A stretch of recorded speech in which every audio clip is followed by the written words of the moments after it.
RRI Playgo. Dapatkan fitur-fitur baru di New RRI Playgo. Daftarkan akun dengan nomor handphone atau email untuk menikmati semua fitur dan konten yang ada dalam aplikasi RRI Playgo. Nikmati siaran radio live streaming atau tonton yang Anda dengar dari seluruh program jaringan RRI yang disertai dengan fitur live chat untuk berinteraksi dengan penyiar atau sesama pengguna. Dengarkan musik favorit melalui playlist dengan berbagai genre dan dekade koleksi kami. Simak berbagai siniar dan berita dalam bentuk podcast audio dan video. Dapatkan beragam berita terkini. RRI Playgo kini dilengkapi dengan fitur sosial media yang memungkinkan pengguna untuk saling follow, like, comment, dan sharing konten. RRI Playgo menyediakan fitur favorit sehingga memudahkan pengguna untuk mengakses kembali konten yang disukai di menu library. Download RRI Playgo terbaru di Google Play Store dan Apple Store. RRI Playgo, play, enjoy. Dunia tidak dalam suasana normal, global tidak dalam suasana normal. Krisis energi, krisis pangan, krisis keuangan sudah mulai melanda beberapa negara. Masyarakat Bali pada umumnya itu pintar-pintar banget. Ada yang bisa bikin ini, ada yang bisa bikin itu. Karena kendala lah mereka membuat mereka males. Karena apa? Satu permodalan itu yang pertama. Iya, modal. Sebetulnya konsep energi bersih yang paling baik adalah yang sesuai dengan sumber daya alam yang dimiliki oleh negara tersebut. Jadi dalam hal ini karena Indonesia ini negara kepulauan, maka konsepnya bukan lagi konsep interkoneksi. Kalau pulau-pulau yang besar mungkin bisa ya Sumatera, Jawa. Tetapi begitu kita bicara Indonesia Timur, maka itu harus menggunakan kearifan lokal. Simak pembahasan topik yang menjadi isu terkini dalam dialog Hai Bali Kengken jam 9 hingga jam 10 pagi di Pro 1 RRI Singaraja, siaran kanal informasi dan inspirasi. Ya, pendengar, terima kasih Anda masih bersama kami di Pro 1 RRI Singaraja, siaran kanal informasi dan inspirasi. Hai Bali Kengken, pagi ini kita akan berbincang seputar topik Buleleng menuju Kabupaten Kreatif. Selain bisa Anda dengarkan melalui frekuensi FM 97,9 dan 101,2 MHz atau di New RRI Playgo, Anda juga bisa saksikan melalui channel YouTube kami di RRI Official ya. Dan untuk narasumber yang telah hadir di studio, kita bersama Ibu Kadek Mila Pratnyani, SSMAP selaku Kabid SDP Sumber Daya Pariwisata Dinas Pariwisata Kabupaten Buleleng. Selamat pagi Bu Mila. Selamat pagi. Ya, sehat Ibu? Sehat, Astungkar. Astungkar. Terima kasih sudah meluangkan waktunya hadir ke Pro 1. Baik, terima kasih. Aktivitas bagaimana? Lancar, luar biasa? Lancar. Oke. Ya, dan ya luar biasa juga sih. Luar biasa, apalagi didampingi tiga Arjuna ya. Iya, bapak yang luar biasa juga di sini. Luar biasa. Oke. Betul. Tapi memang kebetulan kita aja wanita berdua ya, Bu. Iya, iya. Nggak apa-apa, kita 2 lawan 3. Siap. Baik. Dan kita juga bersama Bapak Imade Moga Karisma SST Par. Selamat pagi Pak Moga. Selamat pagi, Swastiastu semuanya. Swastiastu. Sehat Bapak? Astungkara sehat. Astungkara sehat, luar biasa. Ada juga Bapak Nyoman Danendra Putra Apar Empar. Selamat pagi, Swastiastu Bapak. Selamat pagi, Swastiastu. Ya, sehat Pak ya? Sehat. Tidak kalah sehatnya, terutama kepada penglingsir kita ya. Salut saya sama Salut. Bapak. Inge, betul. masih Semangatnya energi ya. luar biasa. Iya, betul. Dan pertama kali datang ini. Rajin sekali beliaunya. Lebih awal dari kita. Lebih ya. awal dari kita, Bu benar. Mila dan Bapak lainnya. Oke. Swastiastu Pak Jero Mangku Ketujelade. Om Swastiastu, Inggih. rahayu rajang semeng Inggih. Kena amangkinan Pak Jero. Kena, alhamdulillah. Alhamdulillah. Astungkar. Waduh, mantap. Jasmani dan rohani. Ya, itu yang utama ya, jasmani dan rohani ya. Ya, karena nanti kita juga akan sharing bersama pendengar. Oke. Kalau kita nggak sehat, jasmani dan rohani, kita nggak bisa sharing ya bersama pendengar ya. Oke. Dan perbincangan pagi ini Buleleng menuju Kabupaten Kreatif begitu ya. Kita juga akan dengarkan pemaparan dari keempat narasumber pendengar. Ini seperti apa program pemerintah menjadikan Buleleng sebagai Kabupaten Kreatif. Silakan Ibu Mila yang pertama pemaparannya. Baik, terima kasih. Kita belum kenalan dong Mbak. Baik, jadi kami selaku pengampu ya, dinas pengampu untuk ekonomi kreatif itu sendiri. Kami Dinas Pariwisata memiliki program, sebenarnya kita ada 4 program sih Mbak. Jadi kami punya bidang pemasaran, destinasi, juga industri, dan salah satunya adalah sumber daya pariwisata itu sendiri. Yang pada tahun ini kami sudah inisiasi sebenarnya ini sudah dari tahun 2021. Kita mencoba untuk istilahnya merancang bagaimana dan belajar juga ke tempat-tempat yang sudah melalui proses untuk menjadi kabupaten kreatif. Jadi dari sejak tahun 2021 itu kita sudah merancang, dan pada bulan Juli ini kemarin kita sudah melakukan yang namanya pemetaan mandiri Kabupaten Kota Kreatif itu. Yang dibantu oleh kementerian langsung, Kementerian Ekonomi Kreatif juga Pariwisata, untuk ikut membantu kami memetakan apa sih sebenarnya, apakah Buleleng itu memiliki potensi untuk ekonomi kreatif ataukah belum, seperti itu. Jadi kami juga sangat berterima kasih juga. Jadi kami bisa dalam hal ini Dinas Pariwisata bisa mewujudkan PMK3I ini hingga menjadi sebuah capaian yang luar biasa bagi kami. Jadi tahun ini dan bulan Juli ini kami sudah menyepakati bersama dengan aktor ABCGM. Di sini juga sudah mewakili dari akademisi juga, dari pelaku ekonomi kreatif, dan juga kami dari dinas sudah menyepakati bahwa Kabupaten Buleleng sudah dapat dikatakan mencapai uji petik dan menyepakati salah satu subsektor yang bisa dikatakan unggulan di Kabupaten Buleleng, yaitu subsektor kriya. Jadi kita memiliki 5 sebenarnya subsektor ekonomi kreatif yang kita unggulkan, namun setelah mengikuti fokus group discussion yang sudah kita lakukan sebelumnya, kita menyepakati satu subsektor untuk menarik 4 lainnya, seperti itu. Ya, apakah tidak menarik kemungkinan lebih dari 5 subsektornya? Tidak menutup kemungkinan sih, Mbak. Jadi saat ini mungkin dari kami sendiri pemerintah dan berkolaborasi tentunya bersama ABCGM itu sendiri lebih akan mendorong subsektor unggulan kami dan juga subsektor prioritas, yaitu 4 diantaranya, seperti itu.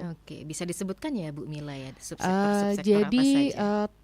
Pada saat pemetaan kami mandiri pada tahun 2022 itu kami mendapatkan ada 5 subsektor yang kami unggulkan sebenarnya adalah kuliner, kemudian ada kriya, kemudian seni pertunjukan, musik, dan fashion. Jadi dari 5 itu kami ajukan kepada Kementerian Pariwisata dan Ekonomi Kreatif untuk bisa diuji petik. Nah, rupanya setelah diuji petik ini, rupanya pandangan tim PMK3 itu rupanya tidak sama dengan kita. Jadi ada penilaian tersendiri dari tim bahwa kamu memang banyak punya diversity di Buleleng berkaitan dengan kuliner itu sendiri, akan tetapi yang lebih kuat bisa mendorong ini adalah kriya, seperti itu. Ya, itu berdasarkan pemetaan Ibu ya? Iya, berdasarkan pemetaan dan juga hasil analisis dari tim penilaian mandiri Kabupaten Kota Kreatif. Baik. Ya.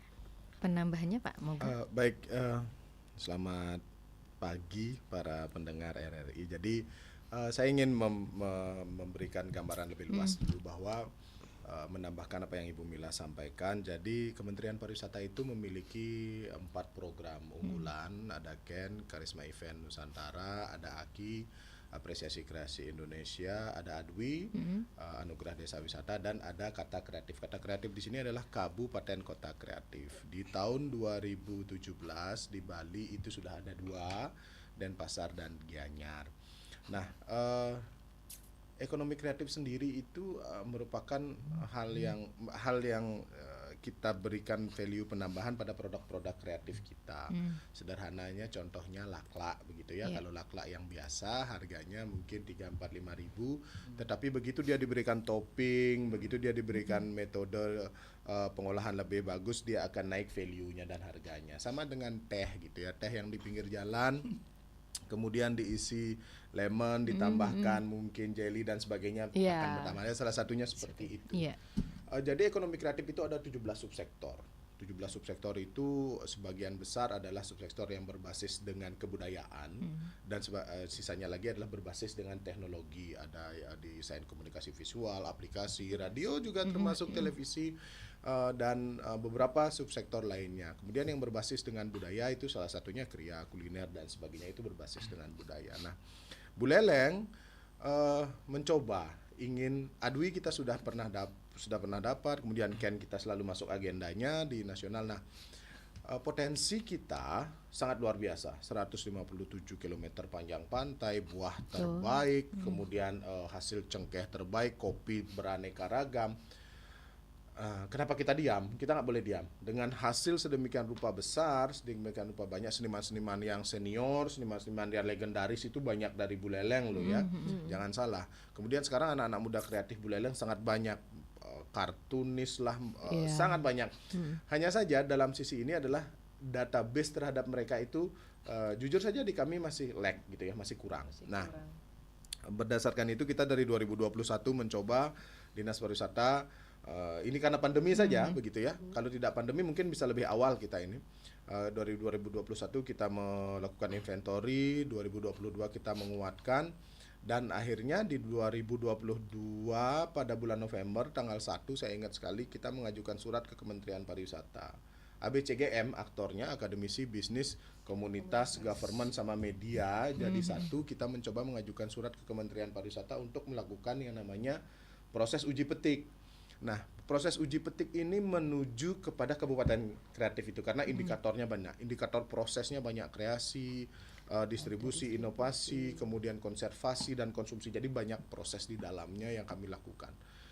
Lebih dari 200 borang atau kuesioner yang kami isi bersama pelaku ekonomi kreatif ABCGM itu. Kami mohon bantuan ke STAH, ke Undiksa, kami minta tolong kepada akademisi dan kami minta tolong pada pelaku ekraf, komunitas, Wirausaha Muda Singaraja, Gekraf Singaraja, kita gandeng Apik Singaraja, kita gandeng banyak institusi yang kita, banyak lembaga yang kita ajak. Kemudian gayung bersambut Kementerian Pariwisata menetapkan Kabupaten Buleleng tidak boleh lebih dari bulan Juli untuk melakukan uji petik begitu ya. Dengan segala macam keterbatasan kami, kita akhirnya melakukan uji petik dari tanggal 18 sampai dengan tanggal 21. Pada 25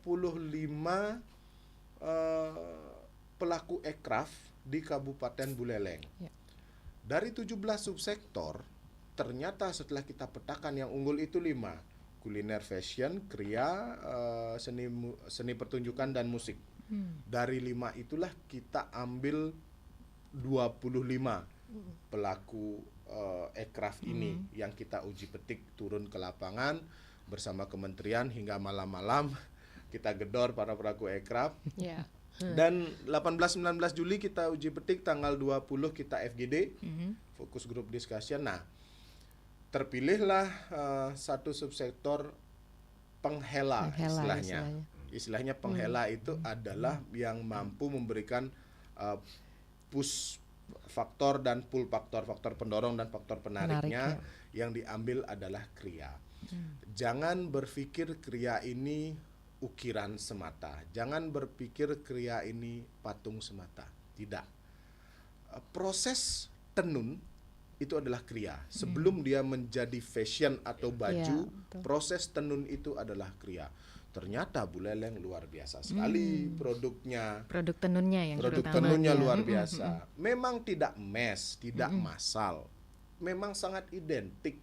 Memang beraneka macam jenisnya. Ternyata itu yang unggul karena itu bisa dipertahankan turun-temurun seperti itu. Nah, ini menjadi nilai plus di sisi krianya begitu. Karena pasca masuk ke fashion dia sudah berubah bentuk, itu sudah menjadi urusan para desainer teman-teman kita. Kita juga ada banyak desainer. Nah, itu kenapa pada saat FGD kita antara dua sisi, apakah kuliner atau kriya, kita memilih itu ya. Kita akhirnya lebih ke arah kriya. Itu atas kesepakatan ABCGM ya. Bukan berarti pilihannya pemerintah, tidak. Bukan berarti tarik-menarik antara dua sisi, tidak. Artinya adalah ke depan ini yang lebih bisa mendorong dari sisi yang mana. Walaupun kalau kita lihat perkembangan kuliner Buleleng pasca pandemi dan saat pandemi itu sangat high performance loh, saya bilang. Ekrab adalah pandemic winner. Ekonomi kreatif itu adalah pandemic winner loh. Kalau tidak ada ekonomi kreatif pada masa pandemi, itu kita dari tourism udah pasti collapse. Ya, anjlok. Kita udah pasti collapse. Itu berapa teman-teman anak muda kita yang dalam tanda petik memixologi arak dengan berbagai macam jenis rasa dan warna kan. Itu terjadi pada saat pandemi itu. Jadi dalam hal ini adalah pandemi ada berkahnya untuk Ekraf dan Ekraf maju paling depan gitu ya, menjadi benteng kita. Karena Jadi, Ekraf sendiri bisa mendorong pertumbuhan ekonomi di Buleleng begitu ya. Betul, sangat betul. UMKM kita lah yang paling hidup pada saat proses itu. Karena mohon maaf ya teman-teman yang kembali dari, bisa dibilang dari kapal, dari Denpasar atau Selatan gitu balik ke sini melihat potensi itu, mereka berpacu di situ. Harus kreatif nih, kalau nggak gitu tidak menghasilkan seperti itu. Jadi kami berpandangan di pemerintah bahwa dalam satu sisi kita memiliki potensi yang sangat luas, kita harus menjadi salah satu tolak ukur penting juga di Bali begitu untuk kreatif ini. Seperti itu. Oke, baik, luar biasa ya terobosan dari Dinas Pariwisata untuk menggenjot ataupun menjadikan ini Buleleng terkenal sebagai daerah yang produktif begitu ya dalam bidang ekonomi kreatif berkat sumber daya alamnya terutama dan kekayaan budayanya begitu ya.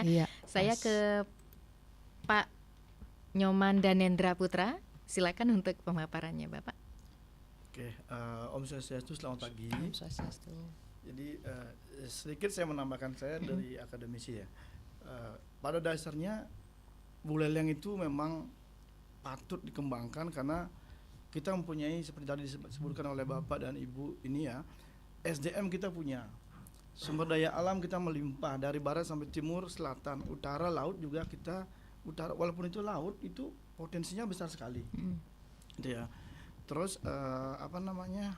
pola pikir ya, kayaknya di Buleleng ini pola pikir orang Buleleng kan pola pikirnya maju-maju dia.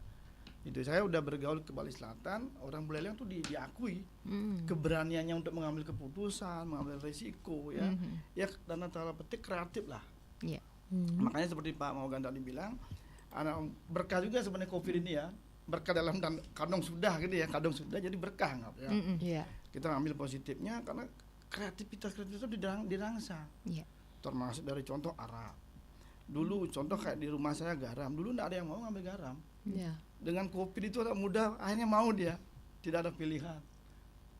Dengan kata lain tidak ada pilihan itu kan bagus juga artinya. Sekarang dilanjutkan oleh yang lain. Artinya dia memotivasi.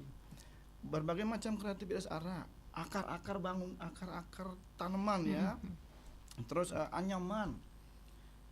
Terus sablon, desain komunikasi visual. Anak-anak yang yang kuliah desain, mereka tidak perlu ngorder baju ke Bali Selatan sekarang. Contoh di rumah saya, maaf ya sebagai contoh di rumah. Ada salah satu anak dulu kalau mau ogoh-ogoh, mau lomba apa, order baju ke Bali Selatan. Dan pasar sekarang di rumah aja udah ada. Udah punya sablon kecil, udah dia bisa desain, ternyata potensinya ada gitu loh. Ternyata dia pinter, kalau dulu kan manja itu. Masih manja, tidak ada rangsang kreativitasnya. Itu jadi dulunya dikit-dikit ngorder Bali Selatan. Itu. Jadi sekarang udah ada semua. Kalau dari makanan, dari kuliner apalagi enggak bisa ditanyakan lagi. Pak Morgan tadi bilang sumber buah kayaknya di Bali, Jakarta aja udah tahu ya, buah dari Bali itu, jeruk dari Bali dulu kan sampai ada namanya keprok Dejekule. Ya kan, durian montong Sudaji. Sebenarnya kan durian kane, tapi dibilang kan sekarang durian Sudaji. Apalagi terakhir durian Madenan Kiraja. Gitu ya. Sayur-sayuran kita punya di Panjasari itu semua kan Denpasar. Kayaknya seluruh Bali disuplai dari sana ya. Dari Panjasari itu kita milik Buleleng. Danau kita milik 2. Ya, 3 kita punya danau ya. Danau Kembar itu ya. Kita mulai punya danau itu, sumber air juga melimpah kita. Jadi emang dengan potensi-potensi itu pasti kalau kita mau gitu ya, ekonomi kreatif ini pasti akan maju kita. Tari-tarian, kalau nggak salah tari Trunajaya kan diciptakan oleh orang Buleleng, cuma berkembangnya di daerah lain kan gitu ya. Adi Merdangge, tabu-tabuhan, saya tahu itu dosen isi orang Buleleng. Artinya apa? SDM kita bagus sekali. Iklim juga di sini kan iklimnya lumayan karena musim panasnya lebih panjang daripada musim hujan. Jadi itulah sedikit dari saya bahwa pada dasarnya Buleleng ini kita optimis akan maju asalkan kita bisa berkolaborasi. ABCDGM itu semua saling mendukung, pasti kita akan maju. Saya optimis Buleleng ini akan maju gitu, Bu. Iya, bisa dikatakan Buleleng ini termasuk dalam kategori cukup stabil ya dalam menghadapi situasi COVID beberapa tahun lalu begitu ya. Berkat kontribusi dari UMKM gitu ya. Iya. Dan juga kalau bisa dibilang kita bukan cuma dari UMKM aja sih. Seperti yang sudah dikatakan juga dari Pak akademisi tadi dan juga Moga, kita lebih memanfaatkan potensi perikanan, perkebunan dan juga pertanian kita. Bagaimana kita akan mengolah itu menjadi menambahkan nilai itu menjadi yang lebih bernilai lagi, bernilai tambah, yang itu yang kita maksud dengan ekonomi kreatif seperti itu. Ada value added-nya itu. Iya, added value-nya itu. Added value. Okay. Dan juga kita mempertimbangkan bahwa apa sih manfaatnya kita masuk ke dalam kabupaten kota kreatif ini, untuk apa sih sebenarnya kita masuk ke dalam situ. Jadi intinya kami memberikan istilahnya mencarikan jalan sebenarnya. Jadi mencarikan jalan untuk bergandengan tangan bagaimana kita bisa masuk dalam suatu ekosistem ekonomi kreatif baik di daerah Bali maupun di Nusantara seperti itu. Nanti ketika kita sudah melakukan PMK 3 ini kita masih perlu proses sebenarnya, Mbak. Jadi tidak serta-merta kita akan menjadi kabupaten kreatif seperti itu, akan tetapi kita lebih menjaga komitmen kita, apa yang sudah kita tanda tangani bersama, kita sepakati bersama dalam penandatanganan berita acara baik dari pemerintah maupun dari akademisi dan juga pelaku, itu bagaimana kita bisa berkembang bersama seperti itu. Nantinya ini akan ada istilahnya monitoring lagi, dicek kembali bagaimana kesepakatan kita itu apakah sudah dijalankan, apakah ada program yang menyentuh dari pengembangan ekonomi kreatif ini. Nah, itu yang akan kita lakukan sedikit demi sedikit dan kami berharap, jadi harapan kami sih di tahun 2024 nanti mungkin bisa kita ajukan kembali kepada Kementerian Pariwisata dan Ekonomi Kreatif untuk bisa ditetapkan sebagai kabupaten kreatif seperti itu. Oke, ya. Berikutnya pemaparan dari Pak Jero. Nggih, silakan Bapak. Nggih, semua. Namun sebelum yang memaparkan selaku pelaku UMKM, saya mengucapkan selamat Hari Raya Galungan dan Kuningan untuk umat Hindu yang sedikit hari lagi. Tentu siap-siap untuk penampahan. Oke, sebelumnya yang perkenalkan, nama Tiang Iketo Jelade selaku pelaku UMKM dalam hal ini IKM, Industri Kecil dan Menengah, sekaligus sebagai anggota dan pengurus juga di Asosiasi Pengrajin Industri Kecil Kabupaten Buleleng, yang mana kami cukup berkeliling lah, karena kawasan kami hampir di seluruh Buleleng.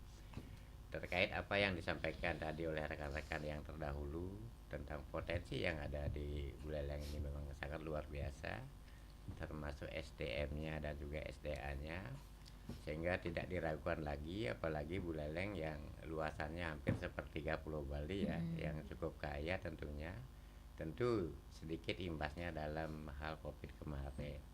Nah, terkait dengan apa yang sudah dilakukan oleh Dinas Pariwisata bekerja sama dengan Kementerian Pariwisata yang mana kami di WJPT pada tanggal 19 sehingga FGD-nya tanggal 20, penatangannya tanggal 21, sehingga akan menuju kabupaten kreatif yang mana di Bali itu kalau kita nanti lolos itu nomor 3 katanya selain Gianyar dan Denpasar.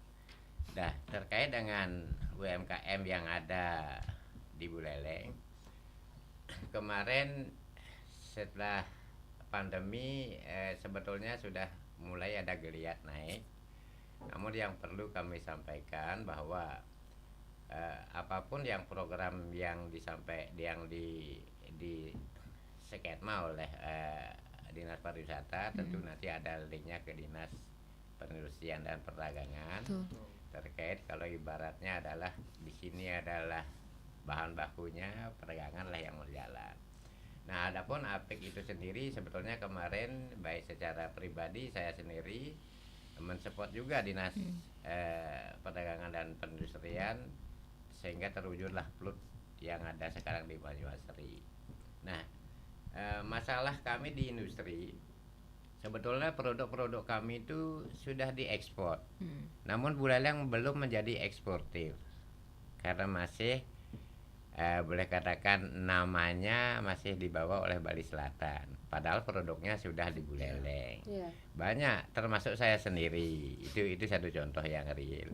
Nah, sekarang bagaimana sekarang government dalam hal ini pemerintah untuk mensupport sehingga Buleleng itu menjadi kota atau kabupaten eksportir lah sedikitnya dari beberapa produk yang sudah ada. Nah, terkait dengan itu kami sebetulnya sudah cukup lama bermasalah di sektor pemasaran. Itu yang utama sekali. Kalau diproduksi kami tidak bermasalah. Karena apa? Bahan baku kami berlimpah dan beberapa hal. Nah, di pemasaran inilah yang menjadi kendala kami sehingga dari tahun 2005 kami sudah mensupport pemerintah untuk membuat pasar seni. Karena untuk mewadahi daripada hasil-hasil industri kerajinan dan industri yang lain itu di satu tempat, yang mana kami berikan contoh seperti yang pertama sekali ada yang di Gianyar apa namanya? Sukawati, terus di Guang, di Malioboro salah satunya juga. Nah, sehingga Buleleng kan belum punya, sedangkan dari segi wilayah luar biasa. Dan potensi untuk datang ke Buleleng kalau memang sudah ada yang dituju, para tamu atau buyer pasti akan datang ke Buleleng. Itu satu contoh dulu. Sehingga sampai saat ini juga belum kita bisa implementasikan itu. Nah, terkait dengan kemarin kami berdiskusi juga dengan Kepala Dinas Perdagangan dan Perindustrian Pak Dewa. Mudah-mudahan tujuan beliau juga bisa terwujud untuk membuat bukan sih pasar seni namun room di sebelah kantor PLUT sehingga hasil-hasil industri kerajinan dan yang lainnya yang pantas dan wajar untuk dipajang di situ kita bisa pajang di situ. Bukan sih kita mundur ke belakang kok sekarang marketnya menjadi offline. Namun itu adalah satu contoh bahwa apabila kita mengundang buyer dia cukup di satu tempat sehingga dia bisa melihat produk yang ada di Kabupaten Buleleng. Karena bermacam, Bu. Satu contoh di daerah barat di Sembur Kime itu kerajinan batok. Sampai-sampai orang di situ, saya di sini makan batok. Kok makan batok? Ya batok diproses menjadi beras, menjadi beras. Di 5 desa tua yang di Kecamatan Banjar ada bambu. Di bulian dan lain sebagainya itu ada buah-buahan dan lain sebagainya. Itu satu contoh potensi yang ada di Buleleng. Sangat luar biasa sekali apa yang disampaikan dari perguruan tinggi tadi, sehingga apa yang kami mohonkan atau kita usulkan kepada pemerintah supaya ada satu adalah di online itu memang masing-masing individu sudah bisa, namun pemerintah sudah memasarkan melalui online. Nah, yang offline ini sebetulnya masih sangat dibutuhkan. Nah, terus kedua yang tidak kalah pentingnya, bagaimana di kawasan pariwisata khususnya di daerah Lopina itu tempat parkir yang tidak ada, yang memadai, yang maksudnya begini. Minimal kita bisa wisatawan Nusantara itu bisa mampir langsung dari Gilimanuk ke Buleleng. Di satu adalah jaraknya juga cukup dekat dan mereka bisa menginap di Lopina atau di kawasan pariwisata di Buleleng lah. Nah, terkait dengan itu tentu multiplier efeknya apabila mereka nginap, hotel bisa laku, restoran bisa laku, dan pariwisata dolphin juga laku dan mereka ada tempat parkir. Mungkin itu salah satu usulan daripada saya selaku pelaku UMKM yang bekerja di sektor bambu dan kayu. Namun dalam hal ini seperti yang kriteria kemarin yang menjadi pemilihan itu, saya sendiri yang memilih hendak yang menjadi kabupaten kreatif di sektor tenun buleleng. Nah, tenun buleleng ini tentu fleksibel. Kalau endak itu spesifik endak saja. Namun kalau tenun itu sampai dengan soket macam-macam pun bisa. Apa sebab? Bukan tidak ada landasannya untuk kami memilih itu, walaupun sektornya saya bukan ya. Namun kriya juga. Apa sebab? Karena itu yang paling simple, yang paling mudah dipromosikan dan paling mudah orang membawa. Satu contoh adalah batik Solo. Kan ini satu ikon juga dia.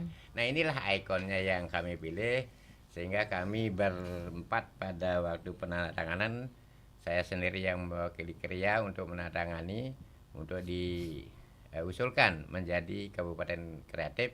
Mudah-mudahan Astongkare Desa yang Widiwase Side menjadi kabupaten kreatif, namun supaya tidak nama saja kreatif, namun wujudkan atau munculkan atau implementasikan di sebuah showroom atau gedung atau pasar seni. Kan ini yang utama. Bukan hanya nama saja kayak lembaga nama A namun tidak pernah bekerja. Mungkin itu usulan dari saya selaku pelaku IKM, industri kecil dan menengah. Mudah-mudahan apa yang menjadi tujuan para UMKM dan bisa tersambut dengan dua belah tangan oleh government atau pemerintah. Dalam hal ini adalah Dinas Pariwisata dan Dinas Perindangkop. Terima kasih. Baik, usulan tersebut mungkin ada responnya nih.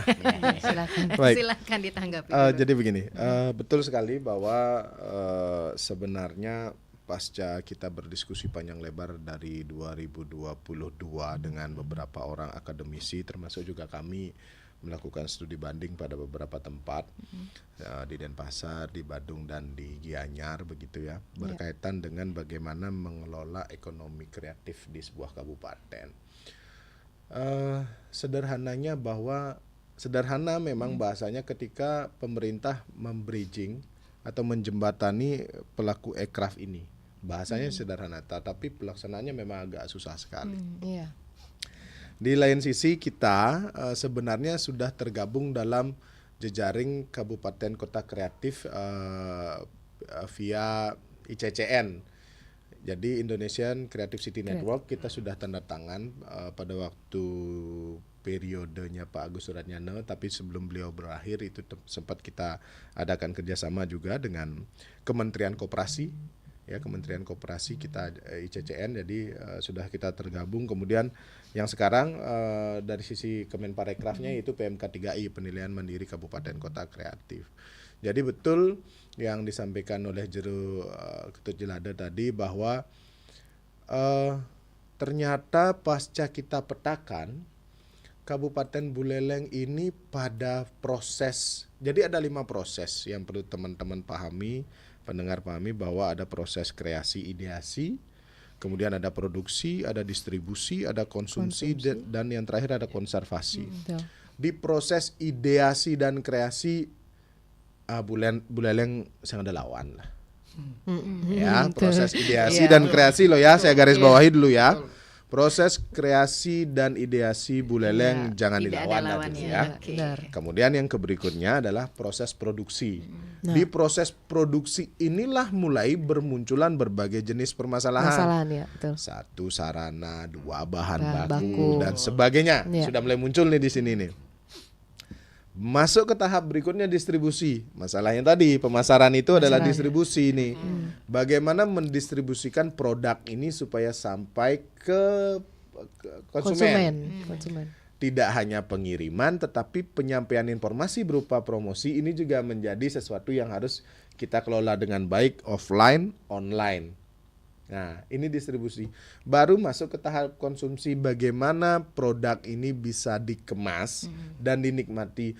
Kenapa orang harus ini kenapa kuliner dalam tanda petik bukan kalah ya. Saya tidak pernah bilang ada satu sektor yang menang, kalah tidak. Tetap kita unggulkan, tetapi kenapa kuliner belum menjadi penghala? Karena untuk kuliner Buleleng mereka harus datang dan menikmati ke Buleleng. Tidak bisa dalam tanda petik kita bungkus sekarang makan besok, nggak bisa. Harus dinikmati saat ini. Sebut saja produk unggulan yang legend di Buleleng. Ya. Sebut saja bijo, kasyoba, semua. Itu kan harus dinikmati saat ini. Belum kita temukan pengemasan yang Pengemasan bisa yang pas, dinikmati 2-3 hari misalnya seperti itu. Tapi Kita dodol belum. sudah, Pak. Mungkin maaf. Dodol mungkin sudah. Ya, kalau Ya, dodol kalau ya dodol jajanan sudah.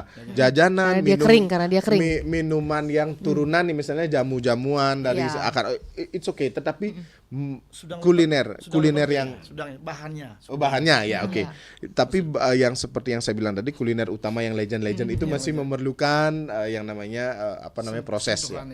Sentuhan dari sentuhan kreatif supaya bisa dinikmati lebih dalam jangka waktu yang agak lebih lama.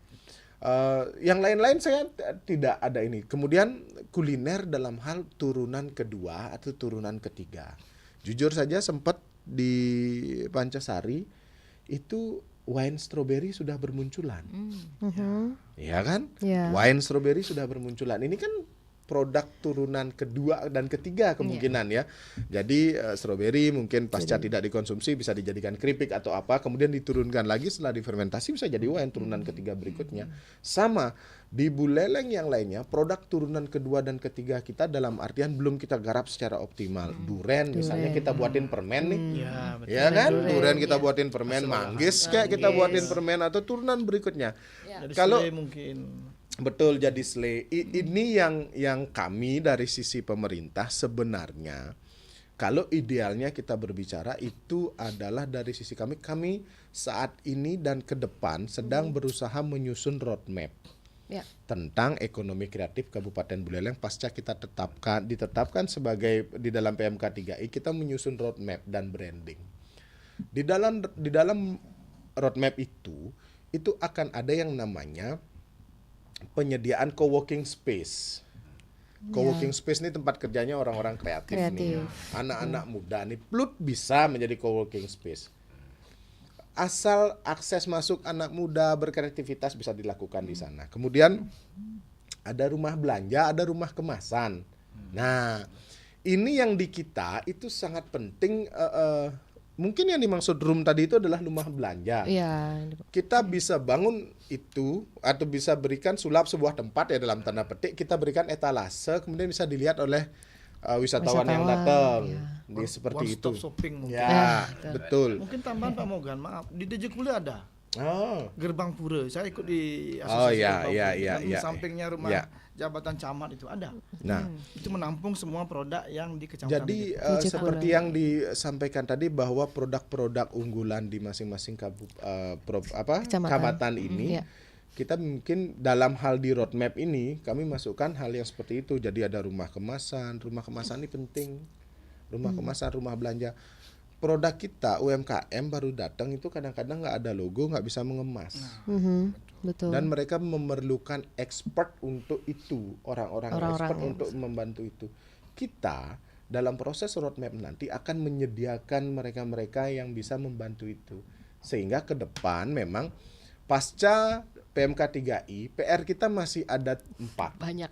Yang pertama riset sama inventory. Kita harus meriset dan inventory yang sedetail-detailnya penyusunan profile kabupaten kreatif ini. Yang kedua adalah branding. Yang kedua adalah roadmap. Yang ketiga adalah branding. Baru kita bisa menyatakan diri kita sebagai kabupaten kreatif.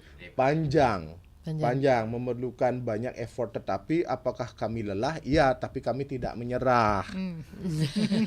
Itu kuncinya Iya kan? ya. Iya, betul. Itu kuncinya ya. Betul. Kalau punya prinsip seperti itu tetap semangat ya. Iya, apakah kami akan lelah? Pasti, tetapi kami tidak akan menyerah untuk hal itu. Jadi kepada pendengar semuanya di seluruh Buleleng atau di seluruh Bali yang mendengar ini, message-nya satu, bahwa kami tidak akan berhenti sampai ini benar-benar terwujud yang diminta tadi.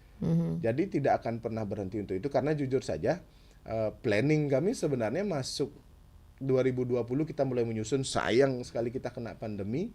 Kemudian kita punya tim Ekraf, kita punya Gekraf, kita punya banyak asosiasi, kita punya akademisi yang memperhatikan Ekraf di Kabupaten Buleleng. Jadi kita nggak harus berhenti di sini, kita harus kerjakan terus. Betul, saat ini kelihatan sektor pariwisata belum dan memang tidak mungkin bisa menembus jajaran 1, 2, 3 dari sisi PDRB Kabupaten Buleleng, tetapi paling enggak kita bisa tetap fight untuk menjadi menyumbang sektor PDRB perdagangan ya di sektor memulai kita harus memulai itu dan kita tidak bisa berhenti di situ. Begitu. Baik, luar biasa ya perbincangan pagi ini ya. Sangat-sangat menarik Berat. begitu ya. Berat tapi menarik gitu ya. Ini menyangkut pertumbuhan ekonomi soalnya di Kabupaten Buleleng. Ini butuh kerjasama dan pemikiran semua pihak begitu ya. Benar. Karena kita sama-sama perlu, Bu. Kalau ekonomi tidak maju, kita juga akan turun. Iya, betul Itu dasarnya. Mungkin ini mudah-mudahan didengar oleh pemerintah seluruh Bali ya. Perlu kebetulan saya di Jurumangku di sektor spiritnya saya sampaikan bahwa Pulau Bali yang besarnya ini yang mana Buleleng hampir sepertiganya, kalau dari sektor ekonomi masih beratan ke selatan, Bu. Lebih berat di selatan. Nah, untuk seimbang Pulau Bali ini adalah bagaimana membangun ekonomi di Bali Utara. Satu, dari segi wilayah cukup luas, potensinya cukup banyak. Jadi kalau ada program-program pemerintah pusat, ya ke Buleleng lah dialokasikan. Satu contoh, kemarin kami dapat diskusi di Denpasar dengan pemerintah tingkat 1 bagaimana pelabuhan Teluk Bawang itu supaya dijadikan pelabuhan kargo, supaya Bali itu tidak ngirim produknya ekspor itu ke Surabaya. Dari Surabaya. Nah, ada disepakati menjadi pelabuhan Denpasar apa namanya? Benoa. Ya kan itu satu contoh. Karena apa? Kami kalah orang dari Buleleng. Nah, ini satu contoh. Sehingga kalau saya waktu itu sudah sampaikan kalau pelabuhan Teluk Bawang dipakai pelabuhan kargo, di situ lahannya masih murah. Orang masih kesempatan membeli lahan untuk membuat gudang-gudang dan lain sebagainya. Nah, kebetulan juga di situ menjadi areal atau zona daripada industri kan, daerahnya. Mungkin itu yang perlu kami sampaikan. Yang jelas kalau bahasa spiritnya masih beratan ke selatan. Kalau perahu oleng beratan sebelah pasti tidak stabil. Nah, dimintalah bagaimana mengucurkan dana-dana pusat itu ke Buleleng. Mungkin itu super prioritas mungkin Pak ya. Bali super prioritas. Baik. Sambil berbincang, sambil sharing, kita juga nantikan ya atensi pendengar ya di 24644 ataupun via WhatsApp di 081139999790. Dan masih kosong nampaknya, tapi kita jeda sejenak. Baik.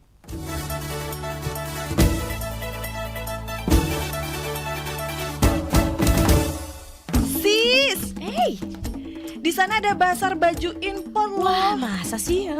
Iya beneran, barangnya pasti bagus-bagus. Ayo kita ke sana yuk sekarang juga. Sampai kapan? Terus selain baju ada apa lagi sih? Banyak sis. Ada tas. Wow. Ada sepatu, celana, sendal, elektronik juga ada sis. Semuanya dari luar negeri, import. Keren dong ya? Iya keren banget. Yuk kita cus yuk. Bentar dulu. Nopi kamu ikut nggak? Yuk ikut yuk. Aduh, enggak deh. Aku kan lebih suka barang-barang lokal. Aku cinta produk Indonesia. Lagian produk Indonesia nggak kalah keren kok dari yang lain. Hargai karya-karya anak bangsa dengan membeli dan menggunakan produksi dalam negeri. Cintai produk-produk Indonesia. Iklan layanan masyarakat ini dipersembahkan oleh Radio Republik Indonesia Singaraja.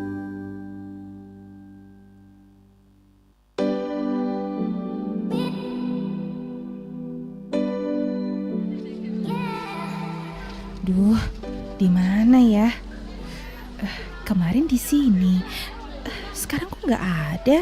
Di mana sih? Kamu cariin apa sih? Yuk, antarin belanja camilan untuk perjalanan besok. Iya, tapi bentar. Aku lagi cari tas belanja nih. Ngapain sih nyari tas belanja? Ntar juga kan dikasih kantong plastik saat belanja. Ini nih kebiasaan yang salah. Butuh waktu 20 hingga 1000 tahun untuk mengurai plastik. Membawa tas belanja sendiri adalah salah satu perilaku peduli lingkungan. Mari mulai jadikan membawa tas belanja menjadi kebiasaan dan tularkan kebiasaan baik ini ke orang-orang sekitar.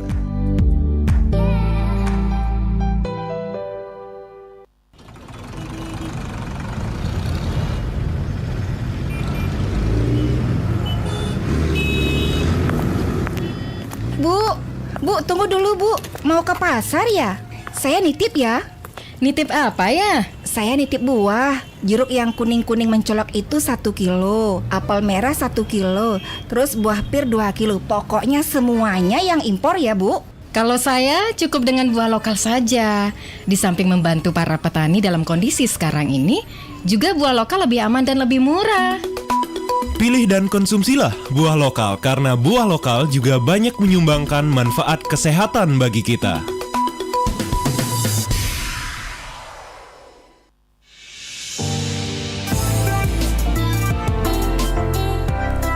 Bu, Ya. pesan nasi pecel 1 ya. Minumannya air hangat aja. Oke nak, nggak sekalian kerupuknya. Ibu juga jual nasi goreng loh. Lain kali di-order ya. Wah, seru banget nih nguleknya Bu. Yuk selalu dengerin RRI Pro 1, kanal informasi dan inspirasi 97,9 FM. Pro 2, teman terbaik kamu 105,4 FM. RRI juga sebagai media promosi yang gak kalah keren dengan media promosi lainnya. Info pemasangan iklan bisa hubungi Dewa Ayu Asri WA 0815836479 Atau Dewa Sudiarte WA 081547068606. RRI, media independen pemersatu bangsa. Pro 1. Anda masih mendengarkan Pro 1 RRI Singaraja, Kanal informasi dan inspirasi. Pro 1. Ya, pendengar, kita masih di Hai Balikan Ken seputar topik Buleleng menuju Kabupaten Kreatif. Dan sepertinya sudah berdering di 24644. Mohon izin kepada keempat narasumber, kita sapa pendengar. Selamat pagi. Swastiastu. Sareng Pak Putu Mahar niki. Iya betul, tidak salah. Nggih. Iya. Saya langsung saja. Nggih, karena durasi nggih, langsung saja Pak Putu. Menarik banget ya topik ini, bidang ekonomi. Sebenarnya saya merasa sedih dan prihatin. Ya, Buleleng ini dulu menjadi pusat perdagangan di Bali. Ya, jangan lupa zaman Sunda kecil. Ya, belakang. Kedua, pusat pemerintahan. Ketiga, pusat pendidikan. Luar biasa sekali. Ya, sudah jendak undang-undang RIS pada Republik Indonesia Serikat. Jadi 1998 menjadi undang-undang profesi-profesi Indonesia. Jadi Bali diputuskan pindah ke Denpasar, NTB, NTT tersendiri.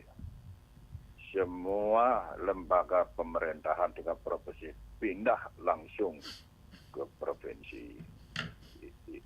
Padahal orang-orang Buleleng, saya bangga sekali, hebat. Ide-idenya cemerlang banget, punya gagasan yang sangat bagus. Bangga sekali saya, terus terang aja. Tapi mengapa dengan kondisi sekarang ini, mohon maaf, saya sudah ada iri. Bali Selatan tuh hebat batu bangunannya. Sebagian besar orang-orang Buleleng di Panjang tinggal di sana. Ya, saya ingat Bupati Buleleng pada zaman Hartawan Mataram. Zaman tadi Ketua Kadin Bali. Ya, mencalonkan dari Gubernur Bali. Ya, satu jam Buleleng, Bupati Buleleng ini menalangin segala biaya-biaya beli aspal pembangunan Buleleng. Itu dari saya artikan termasuk dari kemarin itu masuk gagasan Pak Bupati Hartawan Mataram itu. Mana cari seperti itu pola pikir pengorbanan beliau ini. Nah, inilah sebenarnya salah satu daripada kepiawaian orang-orang Buleleng, putra-putra Buleleng penyakit ini tidak kalah dengan daerah lain.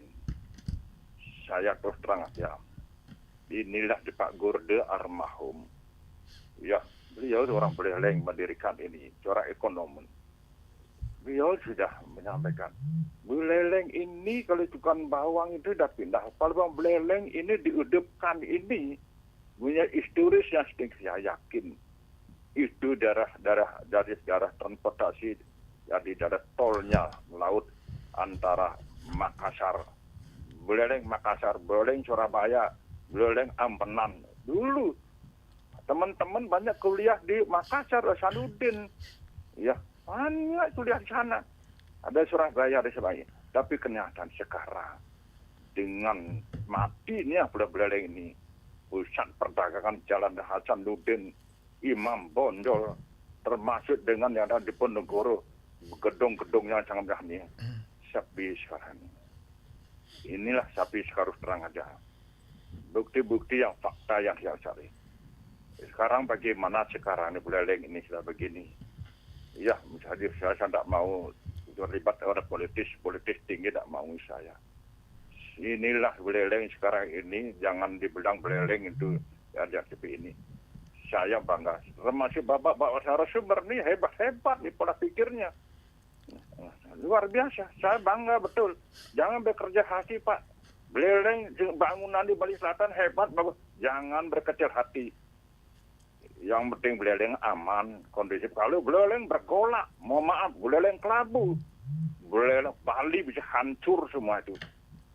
Inilah bukti fakta Buleleng ini. Saya yakin sekali Buleleng. Dia adem, diam, biarkan, biar maju. Saya tidak iri. Pola pikir yang sangat fleksibel orang Buleleng. Saya bangga kok. Sekali lagi jangan berkecil hati. Mari kita berjuang. Anak-anak Buleleng di mana di rantauan hebat-hebat.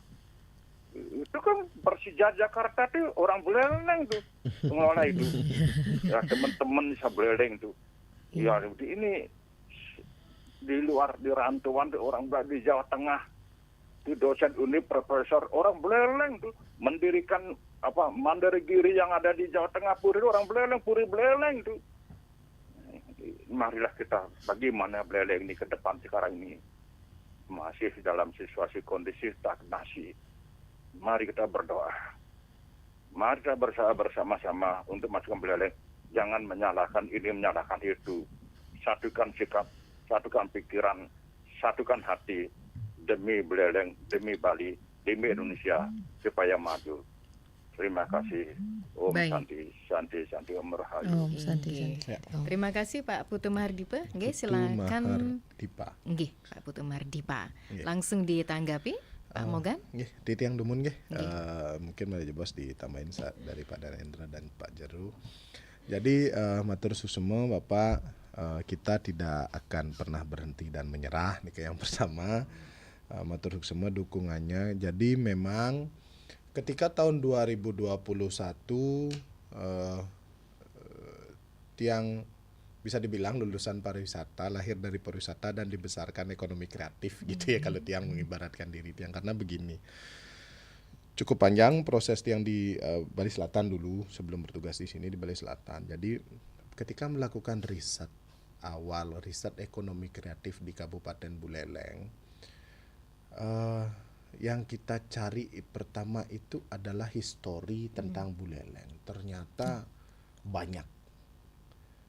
First Capital City of Bali sebagai ibu kota pertama Bali, kemudian menjadi pusat pemerintahan, pusat perdagangan, pelabuhan kita kan dulu ini sekali ya, yang di pelabuhan saat ini ya, Pelabuhan Tua saat ini. Kemudian kota pendidikan. Jadi saya sampai tertegun begitu ya. Saya sampai tertegun mendengar cerita, pengalaman dan histori dari senior-senior atau istilahnya dalam petik legend-legendnya Buleleng cerita nih gitu. Bagaimana Anak Agung Panji Tisna, bagaimana tentang salah satunya kemegahan dulu pelabuhan di sini. story itu yang saat ini sebenarnya kami dari sisi Ekraf perlu. Kenapa malah perlu story-story seperti itu? Karena untuk mendapatkan value mendasar, filosofi mendasar dari sebuah keunggulan produk yang tangible atau intangible ya, produk yang terlihat ataupun tidak terlihat, itu sangat penting mengetahui narasi story di belakangnya. Betul. Karena, kenapa saya balik tadi bilang, ini dari sisi pariwisatanya saat ini ya. Tourism di mana-mana itu menjual story. Ya. Di mana-mana tourism jual story. Bapak Ibu yang di sini dan pendengar kalau melalui ke Eropa, itu nak patung cenik nih diceritakan dengan begitu luar biasanya, padahal yang tulis asal mana raga di Bali patung ini ki. Story yang dibangun. Mohon maaf, pancoran.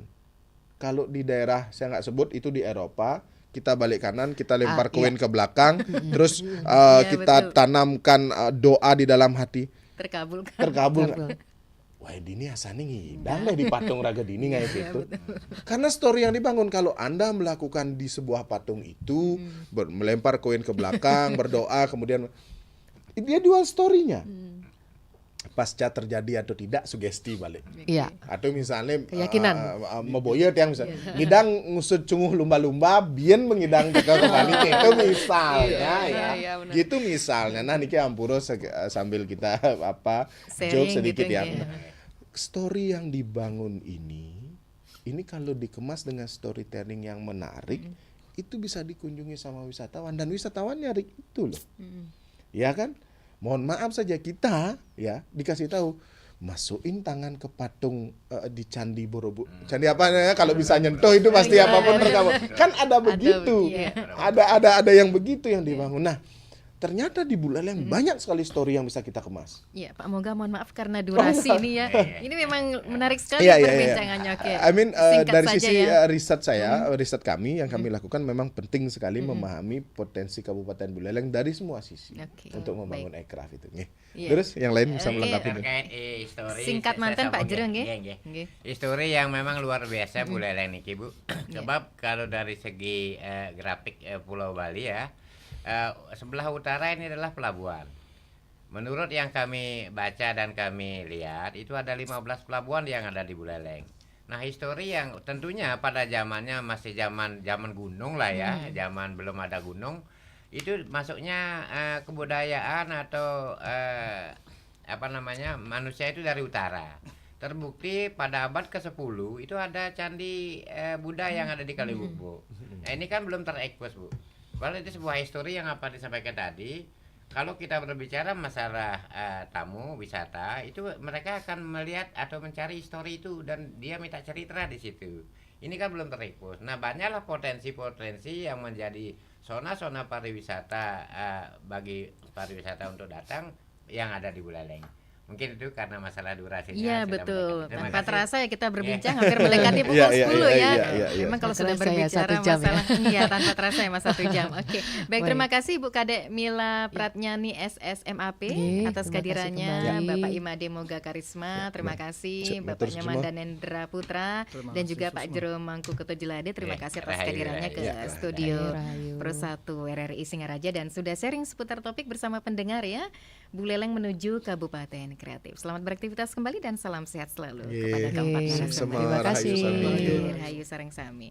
Ya, pendengar, dengan berakhirnya Hai Balikan Kan, sekaligus saya Sundari pamit undur diri dari ruang dengar Anda di kesempatan hari ini, edisi Rabu 26 Juli 2023. Terima kasih pendengar atas kebersamaannya. Mohon maaf jika ada salah-salah kata. Selamat siang dan sampai jumpa.